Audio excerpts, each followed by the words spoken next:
ഇറാനെ ന്യായീകരിച്ച് നടക്കുന്ന ആളുകളിൽ എത്ര പേർക്ക് താഴെ കാണിച്ചിട്ടുള്ള ഈ എഴുത്തിന്റെ അർത്ഥം മനസ്സിലാകുമെന്ന് അറിയത്തില്ല. ഇതിന്റെ അർത്ഥം ഭീകരതയെ വിളിച്ചോതുന്നു.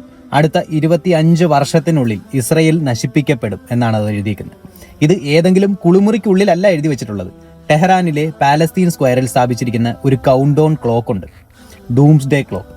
ആ ക്ലോക്കിന് മുകളിലായി വലിയ അക്ഷരത്തിലാണ് ഇത് എഴുതി വെച്ചിട്ടുള്ളത്. ഇത് ഇസ്രയേലികൾക്ക് മനസ്സിലാകാനായി ഹീബ്രു ഭാഷയിൽ അവിടെ പ്രദർശിപ്പിക്കാറുണ്ട്. ഈ ക്ലോക്കിൽ ഡിജിറ്റൽ കൗണ്ട് ഡൗൺ ഡിസ്പ്ലേ ഉണ്ട്. ക്ലോക്കിന്റെ പ്രധാന ഭാഗത്ത് സെക്കൻഡുകൾ ഉൾപ്പെടെ കുറഞ്ഞുകൊണ്ടിരിക്കുന്ന ഒരു ഡിജിറ്റൽ ടൈമർ ഉണ്ട്. ഇത് 2040 ഒരു നിശ്ചിത തീയതി ലക്ഷ്യമാക്കിയാണ് പിന്നിലേക്ക് ഓടിക്കൊണ്ടിരിക്കുന്നത്. ഇസ്രായേൽ എന്ന രാജ്യം ഭൂമുഖത്ത് നിന്നും അപ്രത്യക്ഷമാകാൻ ഇനി എത്ര ദിവസങ്ങളും മണിക്കൂറുകളും ബാക്കിയുണ്ട് എന്ന് ഇത് കാണിച്ചു തരും. ആയത്തുള്ള അലി ഖൊമേനി 2015 25 വർഷത്തിനുള്ളിൽ ഇസ്രായേലിനെ നശിപ്പിക്കുമെന്ന പ്രഖ്യാപനം നടത്തിയത്. അത് ഉറപ്പിക്കാനാണ് ഈ ക്ലോക്ക്. ആ പ്രസംഗത്തിലെ വരികൾ പലപ്പോഴും ഈ ക്ലോക്കിന് സമീപം ബോർഡുകളിൽ പ്രദർശിപ്പിക്കാറുണ്ട്. ദൈവഹിതം അനുസരിച്ച് അടുത്ത 25 വർഷത്തിനുള്ളിൽ സയനിസ്റ്റ് ഭരണകൂടം എന്നൊന്ന് ഈ ഭൂമിയിൽ അവശേഷിക്കില്ല. ഇതാണ് പ്രസംഗവാചകം. ഇനി പറയൂ, ഈ ലോകത്തിൽ ഏതെങ്കിലും ഒരു രാജ്യം മറ്റൊരു രാജ്യത്തിന്റെ നാശമാണ് ഞങ്ങളുടെ ലക്ഷ്യമെന്ന് ഡിക്ലെയർ ചെയ്ത് ക്ലോക്കും പിടിച്ച് നടക്കുന്നുണ്ടോ? ഇറാൻ അതും ചെയ്തു. ഇങ്ങനെ ഡിക്ലെയർ ചെയ്ത് വെറുതെ ഇരിക്കുകയല്ല, അണുബോംബ് നിർമ്മിക്കാൻ തുടങ്ങി. അപ്പോൾ പിന്നെ എങ്ങനെയാണ് ഇസ്രായേലിന് നോക്കിയിരിക്കാൻ കഴിയുക? ഇസ്രായേലിന്റെ കാര്യം പോട്ടെ, ശ്രീലങ്കയ്ക്ക് പോലും പറ്റുമോ? എല്ലാരും കൂടി നനച്ചിരിക്കാത്ത ദിനം ചാകുന്നതിലും ഭേദം പടവെട്ടി മരിക്കുകയല്ലേ. ഇസ്രായേൽ ശക്തരായതുകൊണ്ട് ഖൊമേനിയെ കൊന്നു. അറിയാതെ ഖൊമേനി ഭക്തരായി പോയ കുറെ ആളുകൾ നമുക്കിടയിലും ഉണ്ട്. അവരറിയാൻ വേണ്ടി ഒരു കാര്യം കൂടി പറയാം. ഇസ്രായേലിന്റെ ദേശീയ പതാക ഏറ്റവും കൂടുതൽ പ്രിന്റ് ചെയ്യുന്നത് ആരാണെന്നറിയാവോ? ഏതൊരു രാജ്യത്തിന്റെ ദേശീയ പതാക അടിക്കുന്നത് അതേ രാജ്യം തന്നെയായിരിക്കും അല്ലേ?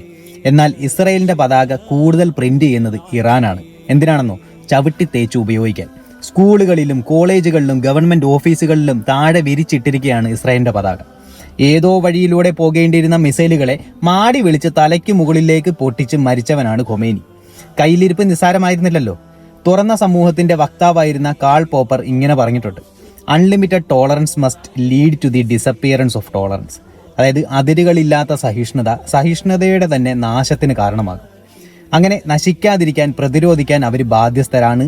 തുറന്ന സമൂഹത്തെ നശിപ്പിക്കുന്ന കുറെ ഖൊമേനിമാർ ഇന്നും ലോകത്തുണ്ട്. അവരിൽ പലർക്കും ആണവായുധം കൈവശവുമുണ്ട്. ആ ഭ്രാന്തന്മാരെ തൽക്കാലം ഒന്നും ചെയ്യാൻ പറ്റില്ല. അവരെപ്പോലെ ആകാൻ ശ്രമിക്കുന്ന ഭ്രാന്തന്മാരെ മാത്രമേ ഒതുക്കാൻ പറ്റൂ. ഓപ്പൺ സൊസൈറ്റിയുടെ നിലനിൽപ്പിന് ഇത് അത്യന്താപേക്ഷിതമാണ്. വേറെ നിവൃത്തിയില്ല. പിന്നെ ജൂതനോടുള്ള അടങ്ങാത്ത വെറുപ്പ്, അത് ഇസ്ലാം മതവിശ്വാസികളുടെ രക്തത്തിൽ അലിഞ്ഞുപോയതാണ്.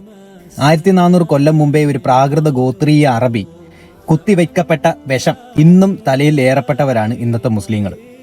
മരിക്കാൻ കിടക്കുമ്പോൾ പോലുമെങ്കിലും മനുഷ്യർ നല്ല വാക്ക് പറയാറുണ്ട് അല്ലേ?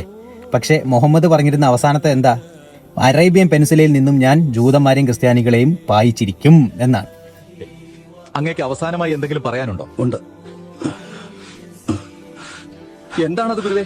ഞാൻ അല്പകാലം കൂടി ജീവിച്ചിരുന്നുവെങ്കിൽ ഈ ലോകത്തിലെ എല്ലാ മനുഷ്യരും സന്തോഷമായിട്ട് ജീവിക്കണമെന്ന് പ്രാർത്ഥിക്കണമെന്നല്ലേ ഗുരുവേ? അല്ല ഹിമാറേ, ആ വിഡ്ഢികളെ, ഈ ലോകത്തെ ജൂതന്മാരെ എല്ലാം ഞാൻ നാട് കടത്തി നശിപ്പിച്ചേനെ. വല്ലാത്ത ജാതി സാധനം തന്നെ. ആ തലയിലേറ്റപ്പെട്ട വിഷത്തിനാണ് ചികിത്സ വേണ്ടത്. അത് അവരവരുടെ തലച്ചോറുമായി സ്വയം മുസ്ലിങ്ങൾ പടവെട്ടി നേടിയെടുക്കേണ്ടതും കൂടിയാണ്. കാരണം മാനവികത ജൂതന്മാരും അർഹിക്കുന്നുണ്ട്, വേറെ എല്ലാരെയും പോലെ തന്നെ.